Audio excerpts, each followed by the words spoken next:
Hi, this is Manny, and I finally have an update on my ADU garage conversion. Okay, so in terms of the costs, um, I'm just showing you what I've shown in previous slides, and some of the soft costs keep changing because I had estimates, and I also added the cost of the appliances. So I bought 24-inch appliances, similar to my detached guest house, and I bought a gas laundry center, gas range, and an over-the-range microwave with an exhaust fan. Those items cost me about $2,400. That's including tax and shipping. I think the shipping was free, but they did charge me tax on those appliances, and I got them over at Home Depot, and they were delivered, and they're sitting in the garage. So when you include all of that, I'm up to 48,579. But in the video of the title of my videos, I basically put the construction costs because that's really the cost that it takes to build a unit. And the soft costs, I usually call them out separately. And then usually the appliances and furniture, those are all depending on what the owner chooses. So I try to focus on the hard costs and the soft costs. Okay, so in terms of timelines, as you can see in this chart, the blue markers are all about the plans, and the green markers are about the construction of the garage conversion.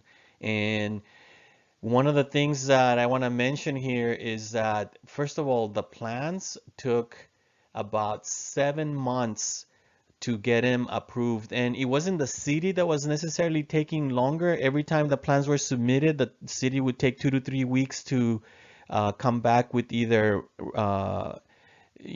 corrections that needed to be made. And but my draftsman who's working on the plans, he was taking a month to 2 months to make the corrections and resubmit. So in other videos, people have asked me to recommend the draftsman that I've used, and in both cases, for my detached ADU and for my attached garage conversion, in both cases, the draftsman just took a long time, and it just feels like it was a very long, drawn-out process. And maybe that's one of the reasons why my plans cost less, because these people that are working on them just take their sweet time. And so maybe when you pay a higher price, maybe twice as much or 3 times as more, maybe they can get those plans to you a lot faster than 7 months. And so what that cost me to do is that I actually signed the $40,000 construction contract in mid-December, and basically for a month they were working on some of the things in the garage, like breaking the slab so that they could put the sewer lines and put the vent lines up through the roof. They also reinforced the roof joists according to the plans, even though they weren't approved. So I took a chance for about a month, and so it was a sigh of relief when the plans were approved today. And now what happened is that the city approved the plans, but they said before you can pull the permits, you need to go to the Los Angeles County Sanitation District and get a clearance that I'm allowed to connect my garage conversion ADU, the sewer lines, into the city sewer lines. And I suppose the sewer lines I run by the county. And so I talked to the lady at the Los Angeles County Sanitation District, and she told me that typically they only charge fees when the uh, ADU conversion or the ADU unit is more than 50% of your existing house square footage. And in my case, my garage conversion is only 441 square feet. That's what the plans say, but I think it's a little bit smaller. I think it's 428. But that's way less than 50% of the my existing house. So she told me that the fees would be zero, but they still need to issue a certificate to the city that says that they're allowing me to connect um, to the sewer lines, and the cost would be zero.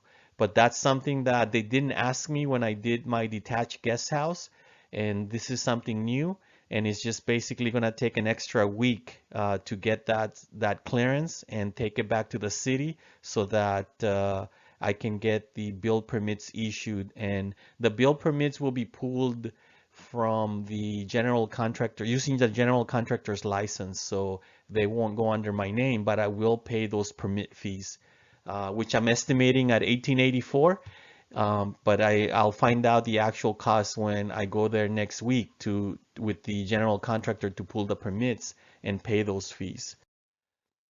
Okay, so the last slide is what's in a construction contract for 40K. So a lot of these things are what's in my contract, and maybe I added and simplify certain things just to make sure that you have an idea of what a contract should have. And again, when I work with my general contractor, what I did is I signed a separate contract to do the plans and a separate contract to do the construction. And so the construction contract does say that the costs are 40,000, but it could go up if I don't pick standard materials or if I have change orders. So let me just go over what my contract has in general. So first, it has a description of the construction work, and it's pretty generic. It just says that the work is to convert a garage into an ADU per approved plans for a one bedroom, one bath unit with a small kitchen, living room, and laundry closet. So that's just the description of the construction work. The contract also has what the included items, and this is really important because in other contracts that I had looked at, they didn't necessarily include all these things. So in my case, it says that for the entire unit, it includes the floors, the lights, the paint, the mini split AC and heating system, the tankless water heater, the stucco and siding for the outside, the windows, the front door, and the smoke alarms. So those are the things that are included.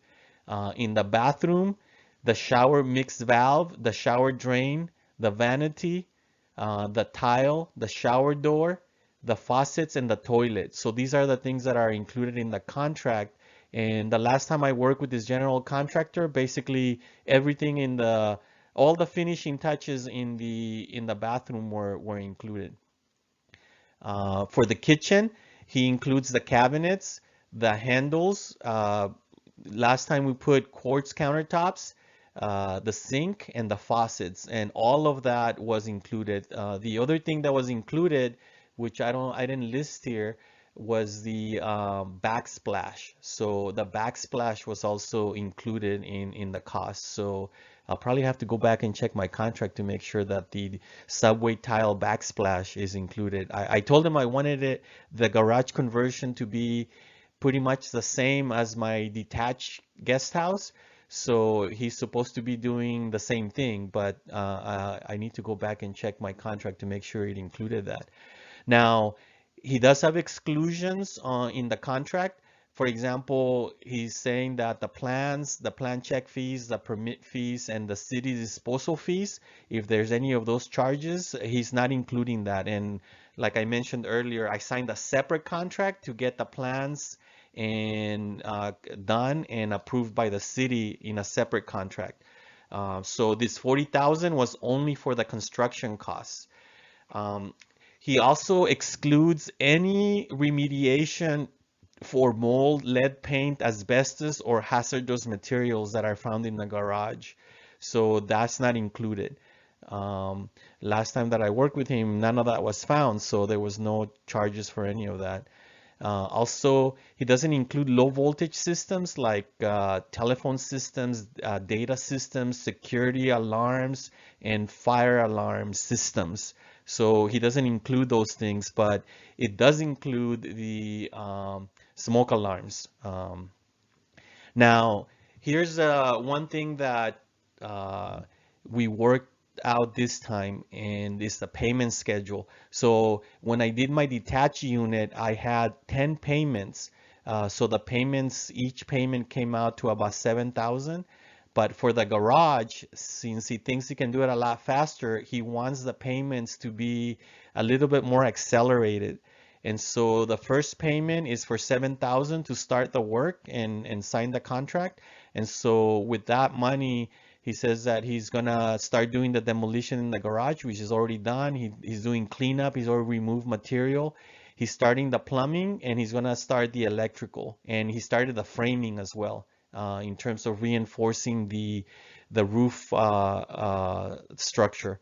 So that was the first 7,000. Then the next payment is after the electrical, the plumbing, and the mechanical inspection passes. Then soon after that, or on the same day that it passes inspection, there's another 10,000 that's due. And then the next payment is after insulation, drywall nailing, interior lath inspection, passing. And so that's when another payment of 10,000 is due. And then after that inspection, he'll paint the inside, he'll do the floor, the trim, the light fixtures, and the doors. And so that's when basically the unit is completed. Um, and so I'll pay him another 10,000. And then at the very end, once we get the final inspection passed in terms of the getting the certificate of occupancy, that's when I'll pay another 3,000. And so the one thing to remember is that if you have change orders, in my case, a payment is due when we both agree that and we sign on the change order. And so this general contractor has been pretty good about letting me know everything that's happening. So when the electrician comes over, he'll say, talk to the electrician to see if you need any additional outlets, and we can make those changes right there when the electrician is here. And so to make sure that all the lights, all the electrical outlets, and are in the right places. The electrician will also ask me, where do you plan to put the TV? You want me to put an electrical outlet up where the TV's at? And so that worked out great the last time I did that. And then when it's time to do the flooring, he'll say, "Hey, next week we're gonna do the flooring, so I need to know which flooring you wanna do." Before they paint, he'll say, "We're gonna paint next week. You need to pick the paint colors now. So go to Home Depot and pick the colors that you want."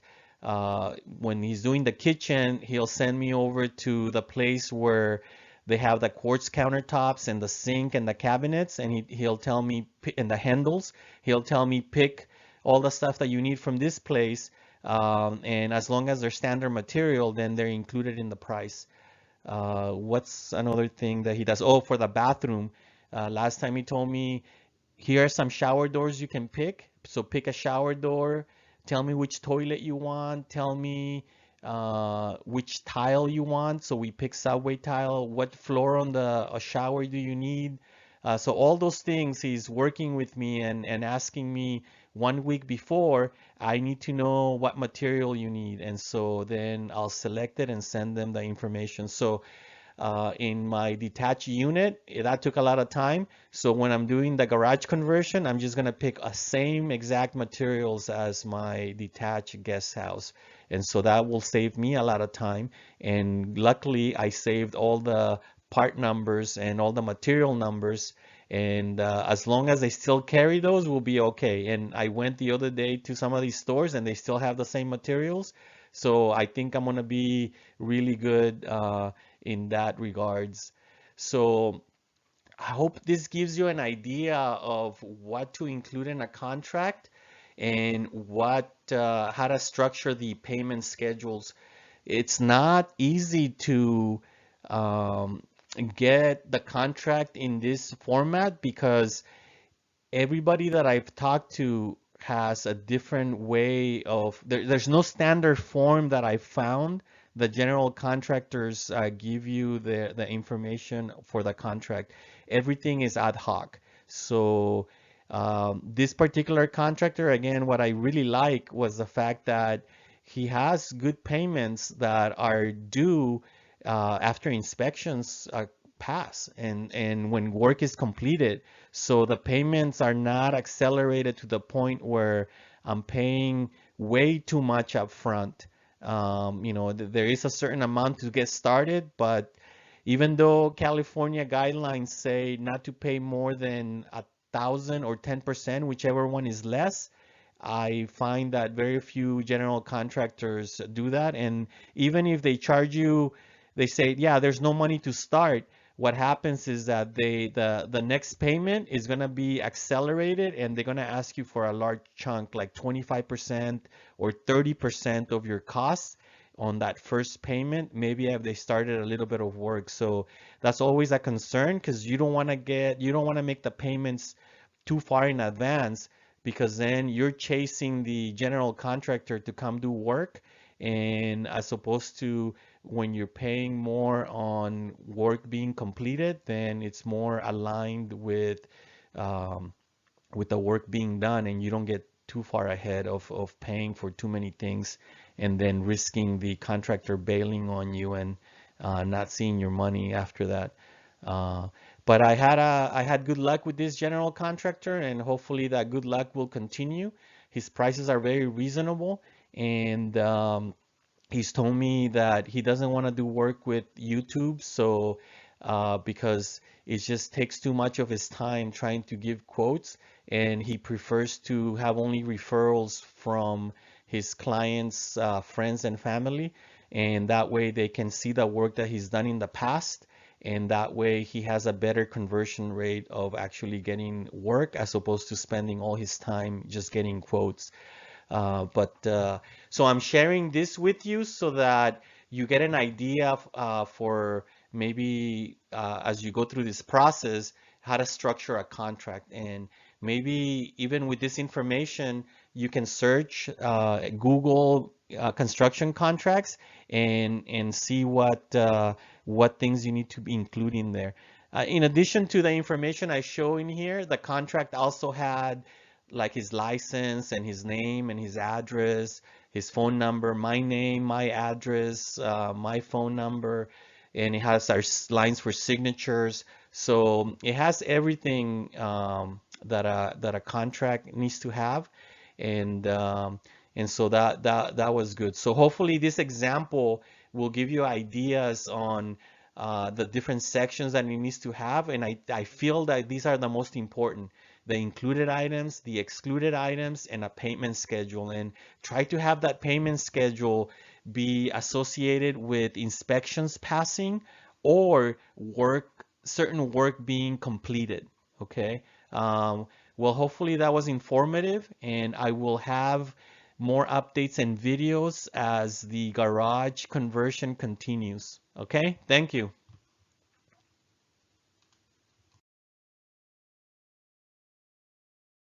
Well, here I am inside of the garage where they've already built the reinforcement studs for the ceiling and the roof. And as you can see, they ran them lengthwise.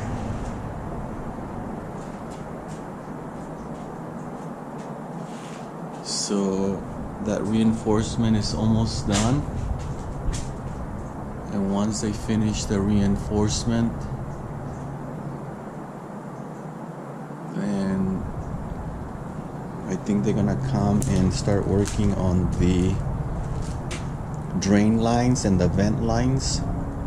As you can see, the garage has been cut. The cement slab has been cut and dug so they can run those sewer lines. Again, on that corner is a shower. then the toilet, then the bathroom sink, the laundry, and I think that the kitchen is gonna share the drain with the laundry. Alright, so the garage conversion is in progress. I already have the appliances here. There's a stove, the laundry center, and somewhere in here is the microwave, somewhere down there. Alright, well, that's the tour of the progress of the garage.